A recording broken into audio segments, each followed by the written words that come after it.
আজকে আমার দুপুর বেলায় প্রায় 40,000 টাকার মতো হারিয়ে গিয়েছিল। জেলার নাম বলবো না, বদনাম হবে। তো আজকে হোটেলে উঠেছি, সারা রাত জার্নি করে গিয়ে সকাল 9টায় সকাল হয়ে গেছে। তো আমি আবার পায়জামার পকেটে টাকা রেখেছিলাম প্রায় 35 থেকে 40 কাছাকাছি এরকম কিছু একটা অ্যামাউন্টের টাকা। তো ঘুমানোর আগে টাকাটা পকেট থেকে বের করে বালিশের নিচে রেখেছি, বালিশের নিচে। তো ঘুম থেকে উঠেছি, জোহরের নামাজ পড়েছি, বের হয়ে গিয়েছি বাহিরে দুপুরের লাঞ্চ করার জন্য। কিন্তু টাকা যে বালিশের নিচে ছিল আমি ভুলেই গেছি। হোটেলে খেতে গেছি, বিল দেওয়ার জন্য বলেছে, বিল হয়েছে 600 থেকে 700 টাকা। পকেটে হাত দিয়েছি, দেখছি টাকা নাই। মাথা তো আমার ঘুরে গেছে, কিরে টাকা আমি রাখলাম কোথায়? হঠাৎ করে মাথায় আসছে, আরে টাকা তো আমি হোটেলের বালিশের নিচে রেখে এসেছি। সঙ্গে সঙ্গে কোনো কথা ছাড়াই গাড়ি ঘুরিয়ে হোটেলে আসলাম। এসে খুব বিনয়ের সাথে ম্যানেজার সাহেব বললাম, স্যার আমি আবরারুল কাসিফ হুজুর, আপনি আমাকে চেনেন। আমি আপনাদের হোটেলের রুমে বালিশের নিচে এত টাকা রেখে গেছিলাম, 1000 টাকার বান্ডিল আর 500 টাকার বান্ডিল রেখে এলাম বালিশের কাছে। বললাম, স্যার যে পেয়েছে আমাকে বলেন দিয়ে দিতে। তো দুইজন যুবক আসলো, যারা ক্লিনার, যারা হোটেল ক্লিন করে। আমি ডাকলাম, এই এদিকে আসো। ওরা আমাকে আগে দেখে নাই। বললাম, তোমরা কি আমাকে চেনো, আমাকে চিনতে পারতেছো? তো যে আমার বেড গুছিয়েছে, যে আমার বালিশ হটিয়েছে, সে বলছে, হ্যাঁ আমি আপনাকে চিনি, আপনি আসিফ হুজুর, আপনার ওয়াজ আমি শুনেছি। তোকে বললাম, বাবু যেহেতু তুমি আসিফ হুজুরকে চেনো, দেখো বাবা আমি তোমার সঙ্গে ঝামেলা চাই না। আমার বালিশের তলে আমি টাকা রেখে গেছি, আমি 100% ড্যাম শিওর টাকাটা বাবা আমাকে দিয়ে দাও, তোমাকে আমি হাদিয়া দিয়ে বাসায় চলে যাব। যুবকটা মুখের উপরে বলছে, না আমি এই টাকা দেখি নাই, জীবনেও না, এটা সম্ভব না, আমি 1 টাকাও হাত দেই নাই। আমি বললাম, প্লিজ ট্রাই টু আন্ডারস্ট্যান্ড, একটু বোঝো, আমার বাদ মাগরিব প্রোগ্রাম, আসর আজান হয়ে গেছে, দিয়ে দাও বাবা, কোনো ঝামেলা চাই না, থানা পুলিশ চাই না, দিয়ে দাও। আমি বুঝালাম, আমার ড্রাইভার বুঝালো, পিএস বুঝালো, ম্যানেজার বুঝালো, সে বুঝতে রাজি না।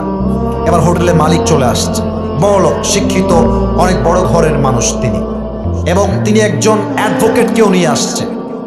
সিসিটিভি ক্যামেরা ওপেন করা হলো, কে গেছে হুজুরের রুমে আর কে বের হয়েছে। তা আমি চোর ধরতে গিয়ে নিজেই চোর হয়ে গেছি। তারা আমাকে বলতেছে, আপনি যে টাকা রাখছেন তার প্রমাণ কোথায়? আমাকে বলতেছে, বিনয়ের সাথেই বলছে যে, স্যার আপনি যে টাকা রেখেছেন এখানে 40,000 টাকা, তার প্রমাণ কি, আপনি আমাকে বলেন। আমি তো ঝগড়া চাই না, আমি সবসময় সমাধান চাই। তা আমি বললাম, একটু ক্যামেরাটা আগা পিছা করেন, সিসিটিভি ফুটেজটা সব চেক করা হলো। হোটেলের মালিক বললেন, হুজুর টাকাটা হয়তো বা আপনার স্টাফরা নিয়েছে, কারণ তারাও আপনার রুমে প্রবেশ করেছিল। আমি বললাম, দেখেন আমার স্টাফরা, they have been working with me just for 4 years, প্রায় 4 বছর যাবত আমার সঙ্গে তারা আছে, আমার 1 পয়সা হাত দেয়নি আজ অব্দি, ওরা নিতে পারে না, প্লিজ একটু সমাধানে আসেন। না, উনি মানতে রাজি না, উনি বললেন এটা হতে পারে না, আমরা সরি। লাস্টে যখন ফিরে আসবো, টাকার আশাই বাদ দিয়ে দিয়েছি। অ্যাডভোকেট তাকে আবার বলছে, এই ছেলে টাকা নিয়েছো, থাকলে দিয়ে দাও, কোনো মারামারি হবে না, দিয়ে দাও, আসিফ তোমাকে ছেড়ে বাসায় যাবে। ও বলছে, না আমি টাকা নেই নাই। আমিও টাকার আশা বাদ দিলাম, যে থাক ওটা বাদ, ওটা পাওয়া যাবে না।